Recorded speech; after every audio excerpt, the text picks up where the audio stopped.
ہمیشہ لوگوں کے کام آنا، مال کو اللہ کے راستے میں خرچ کرنا.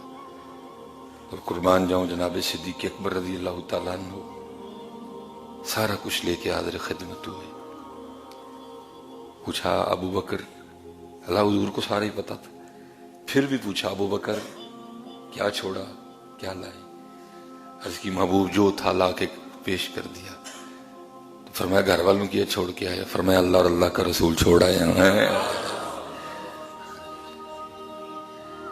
اور جہاں سے بات چلو آگے تھوڑی نکل گئی، ہمیشہ پتہ ہے ہم خرچ کرتے ہیں تو ہمارا بڑھتا کیوں نہیں؟ کیونکہ حضرت ابھی ہم اس لیول پہ نہیں آئے کہ ہمارا خرچ کرنا خالصتاً اللہ کے لیے ہو.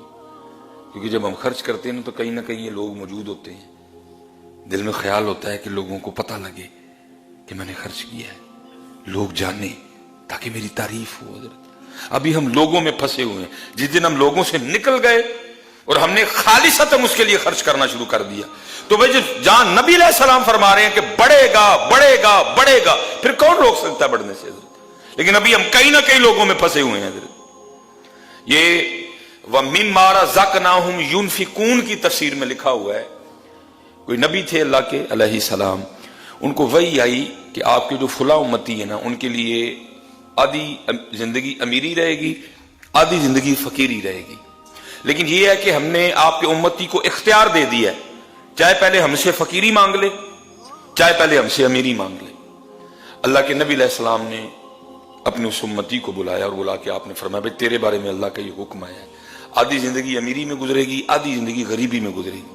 لیکن اللہ پاک فرما رہے ہیں کہ ہم نے اس کو اختیار دیا ہے، چاہے پہلے مجھ سے غریبی مانگ لے چاہے پہلے مجھ سے امیری مانگ لے. اور آگے صرف کرتا ہے اللہ کے نبی علیہ السلام اگر آپ اجازت دیں تو میں مشورہ کر لوں کسی سے؟ فرمایا کر لے.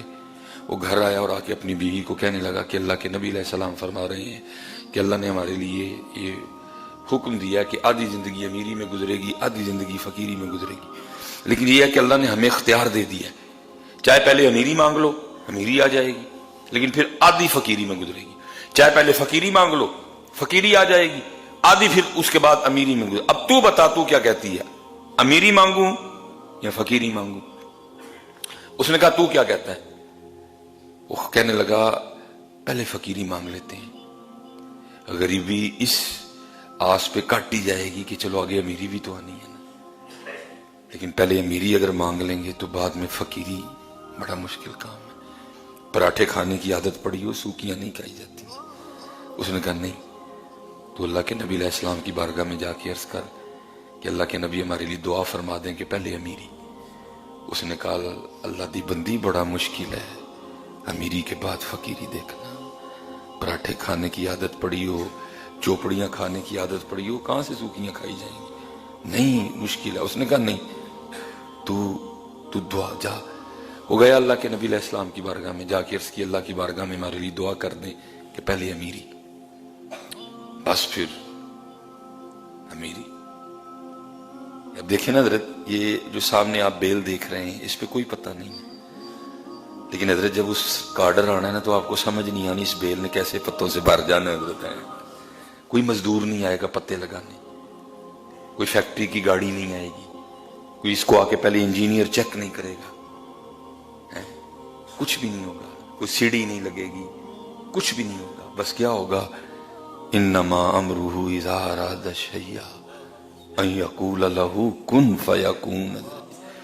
یہ جو آپ بیل باہر دیکھ رہے ہیں نا بالکل اس پہ کوئی پتہ نہیں ہے. اگر جو تھوڑے بہت ہیں وہ بھی زرد ہو چکے ہیں، کوئی سبز پتہ نہیں ہے، زرد ہیں سارے کے. یہ پتے کسی فیکٹری میں نہیں بن رہے، یہ فیکٹری ایریا میں کوئی فیکٹری نہیں ہے جہاں ان درختوں کے پتے بنائے جا رہے ہیں.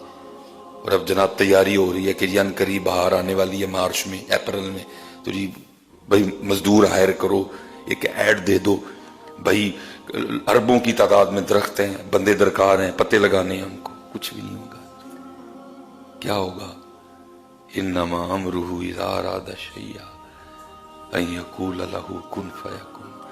جویں حضرت نو پتے لگتے ہیں نا ایتھے ہی پھر انج ہی ہوندا ہے حضرت.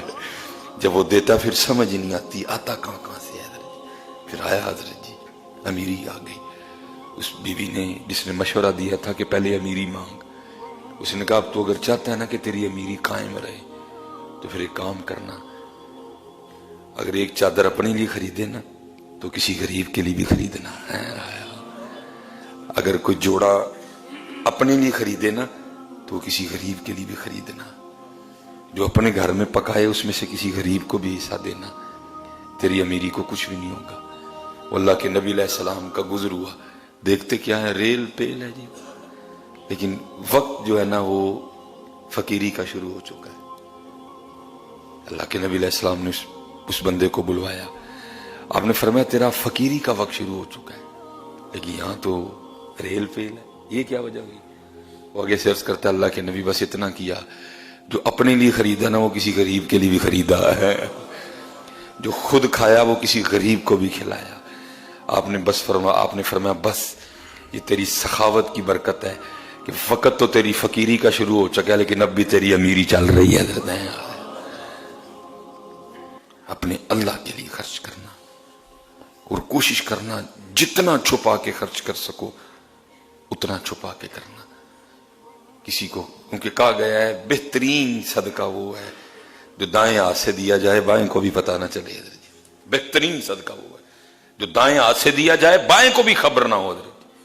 ہاں اگر آپ اس لیول پہ پہنچ چکے ہیں، آپ اتنے مضبوط ہو چکے ہیں کہ آپ کے اندر دکھاوا ریا نہیں ہے، آپ چاہتے ہیں کہ میرا عمل ترغیب کے لیے ہو، دوسرے بھی دیکھ کے کریں تو ٹھیک ہے، پھر جائز بھی ہے، لیکن حضرت جی پہنچ دا کوئی جی ہوتے بڑا کوئی مائی دا لال پہنچ دا ہوتے